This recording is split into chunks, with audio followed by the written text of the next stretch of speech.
Un SMIC avec 1400 abonnés. Ah bah cette chaîne, elle a commencé à gagner son premier SMIC, je vérifie, je vais regarder, je suis sur mes chiffres, avec 1400 abonnés. Et à l'époque, j'avais juste une formation à proposer, une seule à vendre, pas plus. Alors aujourd'hui, j'en ai 45 000 abonnés. Non, j'ai une quinzaine de formations. Ce qui ne m'empêche pas d'ailleurs de me rappeler exactement ce que je ressentais au tout début. Raison pour laquelle je vous ai fait ce guide pour débutants. Si vous cherchez à créer votre business en ligne, bienvenue sur cette chaîne. Abonnez-vous. Clochette. Comment commencer un business en ligne YouTube? 5 étapes.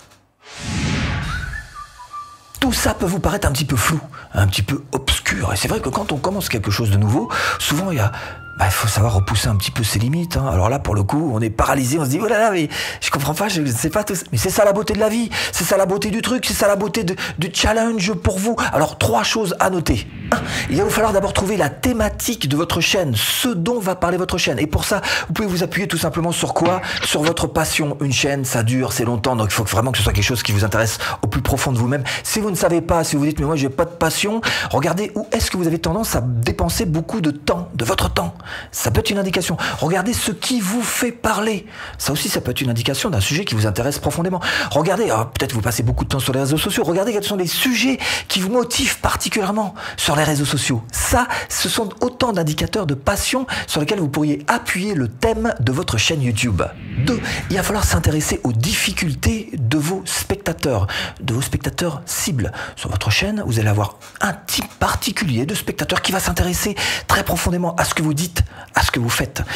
Et ces gens-là, il va falloir réussir à les cibler et à proposer exactement ce qu'ils attendent de vous. Plus vous allez réussir ce challenge-là, plus votre chaîne va très très vite décoller. Donc ça motive quelque part votre intérêt à s'intéresser aux autres, ce qu'on appelle l'empathie. 3e point important quand il s'agit de trouver la thématique que vous allez pouvoir traiter sur votre chaîne YouTube, c'est de chercher à vous auto-formater. Vous auto-formater à quoi? 2 choses principalement. La première, c'est à chercher à apprendre. Vous n'arriverez jamais à rien si vous appuyez uniquement sur vos propres connaissances. Il faut que vous alliez chercher des connaissances à l'extérieur, apprendre, chercher aussi à développer de nouvelles compétences. Bref, vous former, apprendre, aller chercher d'autres choses que vous allez pouvoir, qui vont venir enrichir ce que vous avez à l'intérieur. Et puis, 2e chose qui me paraît être importante, c'est habituez-vous, formatez-vous à ne jamais être prêt. Et lancez-vous avant d'être prêt. Le perfectionnisme tue. Vous n'arriverez jamais à sortir quelque chose de parfait et ce sera toujours perfectible. Donc, oubliez le perfectionnisme, sortez quelque chose de très approximatif, mais au moins sortez-le. Vous aurez dépassé 90% de vos futurs concurrents en passant à l'action sur quelque chose d'imparfait, plutôt que de faire comme tout le monde, à chaque fois d'attendre le perfectionnisme et du coup de jamais rien sortir. Donc le plan d'action à ce stade 1, où vous cherchez à trouver la thématique de votre chaîne, c'est d'une part vous appuyer sur quelque chose que vous aimez, d'autre part chercher quelles sont les difficultés des gens qui vont regarder vos vidéos et pouvoir y répondre dans ces vidéos, cherchez vous-même à vous ouvrir pour apprendre des choses nouvelles et surtout ne pas chercher à sortir quelque chose de parfait. Bon, maintenant que vous avez posé la thématique, que vous avez la niche en tête de votre chaîne, il va falloir essayer d'aller un petit peu plus loin et bien évidemment, à partir du moment où vous cherchez à commencer un business YouTube, cherchez à repousser un peu vos limites, à élargir votre zone de confort, ouvrir la cage aux petits oiseaux qui sommeillent en vous. Bon, alors pour ça, il y a 3 clés. 1. Il va falloir se préparer à 2 choses qui sont particulièrement désagréables pour les débutants. La première, se montrer.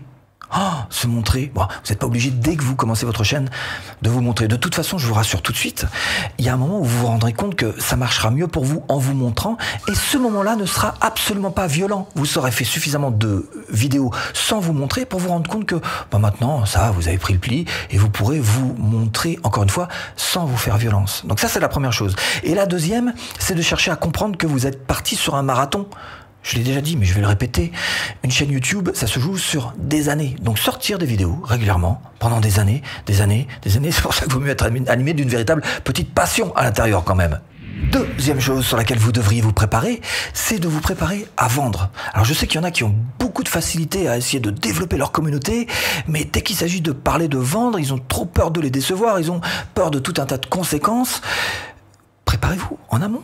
commencez à vous auto-formater, à penser qu'un jour, à cette communauté à qui vous avez jamais rien demandé, vous allez leur proposer des produits. Encore une fois, n'ayez pas peur de le faire. Vous allez leur rendre service en leur proposant un produit qui va les aider. Vous allez proposer votre connaissance contre de l'argent. Et si vous le donnez, c'est qu'ils sont contents, c'est qu'ils sont d'accord pour vous le donner. Donc faites-le sans aucun complexe. Commencez déjà à penser, à préparer dans votre tête que si vous n'y arrivez pas dès le début de la création de votre communauté, qu'un jour, il faudra le faire. Il faudra passer ce cap de passer à la vente. Et autre chose, puisqu'on parle de la vente, il y a un point sur lequel j'aimerais insister, c'est vérifier quels sont les outils de paiement dont vous disposez dans le pays où vous êtes. Et on n'a pas dans tous les pays du monde Stripe, par exemple. Donc Stripe, c'est un moyen de paiement. Vérifiez si vous l'avez chez vous. Si vous êtes en France, vous l'avez, il n'y a pas de souci.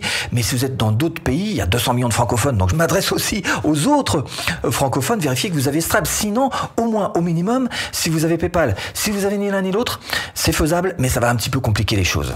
Troisième clé, quel type de business vous allez monter. Et je ne vais pas utiliser le mot business model parce que je vais faire fuir tout le monde, mais juste pour vous expliquer un petit peu ça de manière très générale.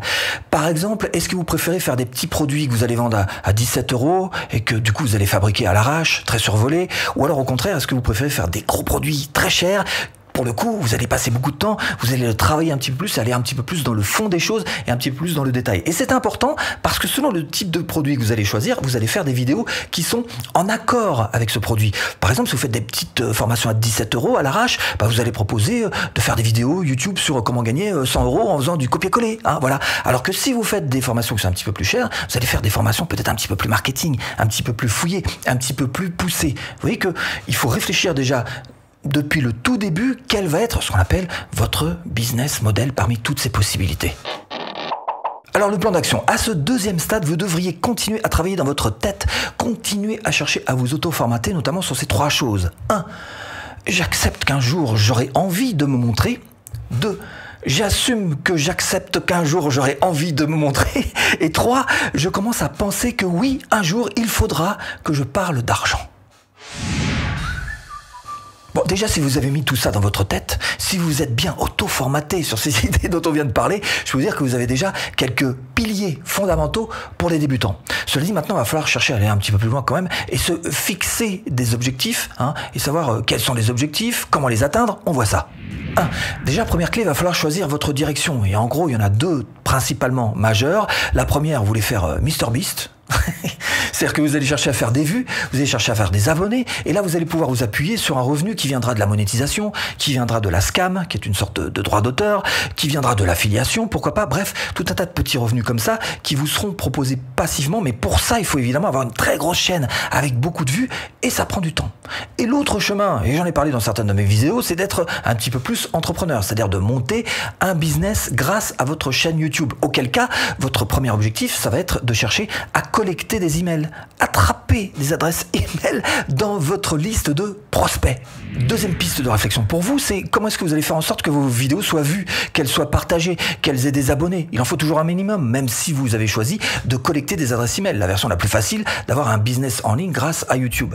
Donc, il y a en gros deux chemins pour vous simplifier les choses. Si vous êtes débutant, moi je vous recommande plutôt de travailler tout ce qui est SEO, c'est-à-dire chercher à optimiser vos titres, optimiser vos vignettes aussi, optimiser votre contenu, optimiser tout ce qui peut entourer votre vidéo pour faire en sorte que cette vidéo puisse arriver tout en haut du moteur de recherche de YouTube. Maintenant, c'est vrai qu'il y a une autre solution, mais c'est quand même pour des chaînes beaucoup plus grosses, c'est d'arriver dans tout ce qui est suggestion de vidéos et dans tout ce qui est accueil, l'accueil, youtube.com.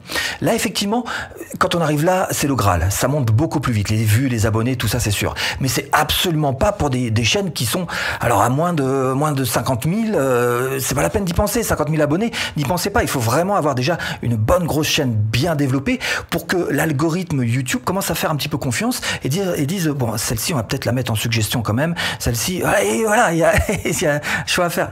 Quand on est débutant, il est vite fait, il faut apprendre le SEO. Troisième objectif pour vous, c'est d'être fort sur YouTube. Vous avez choisi de faire un business sur YouTube grâce à YouTube, monter un business en ligne grâce. Ça veut dire que vous allez chercher à générer des visiteurs grâce à vos vidéos YouTube. Donc, il faut que vous soyez bon sur YouTube. Ça veut dire apprendre à faire du bon contenu. Ça veut dire apprendre à faire en sorte que les gens restent longtemps sur vos vidéos. Ça veut dire apprendre à faire de bons titres, à faire de bonnes vignettes. Bref, être fort dans l'art que vous avez choisi, celui des vidéos YouTube. Et ça va, encore une fois, en parfaite adéquation avec le point numéro 2 deux que je vous ai cités juste avant, à savoir plus vous serez fort sur ces vidéos, plus vous saurez attirer des prospects dans votre liste email et plus vous aurez de gens qui pourront regarder, voir, avoir les yeux qui se posent sur l'offre que vous aurez à faire.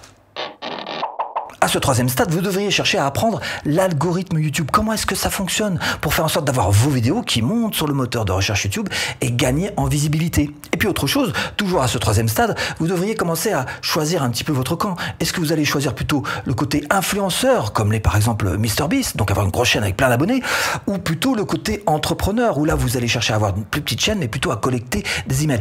Si vraiment vous avez du mal à vous déterminer sur laquelle des deux versions est la mieux, je vous mets une vidéo là où j'en ai un petit peu parlé quand même. Hein. Bah, je te la pose là. Voilà, c'est ça. Alors comment débuter un business en ligne fiable? Nous on va pas trop parler du côté influenceur, mais plutôt du côté entrepreneur, qui me semble un petit peu plus facile pour gagner beaucoup plus de sous, beaucoup plus rapidement. Effectivement, si vous cherchez à créer votre propre business en ligne YouTube, il y a 3 clés qu'il faut absolument que vous possédiez. 1. Et ça c'est le meilleur conseil que je puisse vous donner, dès le premier jour où vous vous lancez, cherchez à récupérer des adresses email. Voilà, ça fait 40 ans que ça existe, l'email marketing, hein, il y a des réseaux sociaux qui sont soi-disant venus pour remplacer. Je peux vous assurer que tous les entrepreneurs, vous leur demandez où ils vendent le plus, ils vont vous dire... pratiquement tous vont vous dire bah, la liste email. Hein. Effectivement, en ce qui me concerne, mes calculs, le chiffre exact, c'est 82% de mes ventes se font par liste email. Donc, ça veut dire que ma liste email, effectivement, elle est importante, je la soigne. Donc vous, dès le premier jour où vous avez décidé, vous êtes sûr de vous, vous dites je me lance, vous devriez acquérir cette compétence de collecter des adresses email et vous créer une liste. Deuxième clé pour vous, ça va être d'apprendre les tunnels de vente. Alors je sais, il y a certains, notamment des Américains, qui disent qu'il ne faut pas de tunnel de vente, il n'y a pas besoin de tunnel de vente, et puis si vous regardez un peu comment ils fonctionnent, ben en fait ils font quoi? Ils font une vidéo YouTube qui envoie vers leur liste email, et depuis leur liste email, ça envoie vers une page de vente. Et c'est déjà un tunnel de vente, un mini tunnel de vente, mais c'est un tunnel de vente quand même. Hein. Donc si vous entendez dire des Américains dire pas de tunnel, il n'y a pas besoin de tunnel, il faut faire des... Bon, ok, prenez ça quand même avec des pincettes, hein, d'une part, et puis d'autre part, il faut savoir aussi que la plupart de ceux qui font ça, ce sont des gens qui ont déjà une base client, une base de données énorme. S'ils ont 10 000 clients qui ont déjà acheté leurs produits, ils n'ont pas besoin de séduire beaucoup plus que ça. Les personnes se disent, bon bah, je sais qu'il fait du bon boulot, je sais que je peux lui acheter cette formation, allons-y. C'est beaucoup plus facile de convaincre. Donc vous voyez que cette théorie de faire 100 tunnels de vente, prenez-la vraiment avec des pincettes. Si vous êtes débutant, en ce qui me concerne, je vous recommande vraiment de faire des tunnels de vente, ça va vous faciliter les choses par 10 000 parce que vous n'avez pas déjà de base client. Troisième compétence primordiale à apprendre, à partir du moment où vous vous lancez pour vendre un produit, quel qu'il soit, il va falloir apprendre à vendre. Parce qu'il y a des compétences particulières. Les Américains appellent ça closer, hein, closer une vente. Nous, en français, on dit conclure la vente. C'est-à-dire, c'est le tout dernier acte, les toutes dernières secondes, les plus difficiles finalement. La personne qui va devoir sortir l'argent de son porte-monnaie. Et ce passage-là, eh ben, ça mérite effectivement de s'y connaître un petit peu. Il faut savoir un peu qu'est-ce qu'on peut faire, qu'est-ce qu'on ne peut pas faire. C'est le tout dernier acte, la personne qui arrive sur votre page de vente, tout simplement, votre page de présentation de votre produit. Là, il doit se passer des choses particulières. Alors évidemment, apprendre le copywriting, l'art du rédactionnel, savoir convaincre et persuader avec des mots, ce sont des choses qui vont vous aider. Tout comme apprendre à faire de bons visuels, des visuels qui, eux aussi, vont aider à convaincre. Ça, ce sont autant de compétences. Il y en a d'autres. Savoir quoi mettre sur une page de vente, etc. Il y a plein de choses qui sont importantes à apprendre pour vous, pour apprendre à closer cette vente, à conclure une vente. Alors le plan d'action, quand on commence un business en ligne, évidemment, il y a des choses à apprendre. Vous devriez savoir collecter des adresses email. Vous devriez savoir vous servir d'un tunnel de vente qui va rapprocher la personne petit à petit de l'offre que vous aurez à faire. Et vous devriez apprendre à vendre pour donc conclure cette vente. Et maintenant, après avoir vu ensemble ces 4 plans d'action, vous devriez avoir 2 choses majeures dans votre tête. 1. Avoir le bon mindset, le bon état d'esprit. Et ça correspond aux 2 premiers plans d'action qu'on a vus ensemble. 2. Savoir exactement ce que vous devez apprendre. Et ça correspond aux 2 plans d'action suivants. Mais je ne vais pas vous laisser là. Je vais vous proposer ce 5e plan d'action. Ce 5e plan d'action qui s'appuie sur ces 3 choses pour votre réussite. 1. Si vous cherchez à vous lancer sur YouTube, partez du principe que vous ne serez jamais prêt. Vous êtes parti pour un marathon. Eh bien, vous partez, c'est pas grave, avec un lacet défait. Ok, attention, c'est dangereux, on va faire attention, on va pas marcher dessus, mais ce qu'il y a de sûr, c'est que vous partez quand même avec votre lacet défait. Au premier kilomètre, vous arrêterez quelques petites secondes, vous ferez vite fait votre lacet, et puis vous pourrez repartir, d'accord? Et puis au deuxième kilomètre, vous vous rendrez compte que vous avez gardé vos clés sur vous et que ça fait gling-gling dans la poche et que c'est vraiment pas très agréable. Pas grave. Au troisième kilomètre, vous allez vous rendre compte qu'il y a votre chérie qui est là en train de vous applaudir. Vous allez lui envoyer les clés pour qu'elle vous les garde. Et vous allez pouvoir comme ça continuer d'avancer. Chaque imperfection sera corrigée au fur et à mesure du temps. Mais lancez-vous sur ce marathon. Sinon, vous ferez jamais rien. 2. Aimez vos imperfections, quelles qu'elles soient. Aimez-les et partagez-les. Tiens, regarde, je crois que j'ai un bouton. Zoom sur mon nez. Tu vois? Hein? Ah, je sais, c'est con. J'ai un bouton. C'est pas grave, hein? On s'en fout. Parce que l'essentiel, c'est de sortir ces vidéos. Alors encore une fois, quelles que soient vos imperfections, que ce soit dans votre contenu, que ce soit sur la forme, comme je viens de vous le montrer, qu'importe. L'essentiel, c'est de sortir vos vidéos.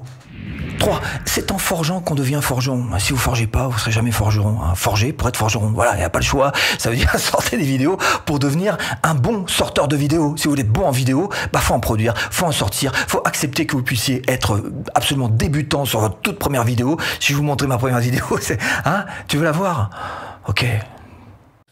Bonjour, Boursorama Tuto, comment ouvrir un compte parrainage? Alors, je sais pas. Pas terrible.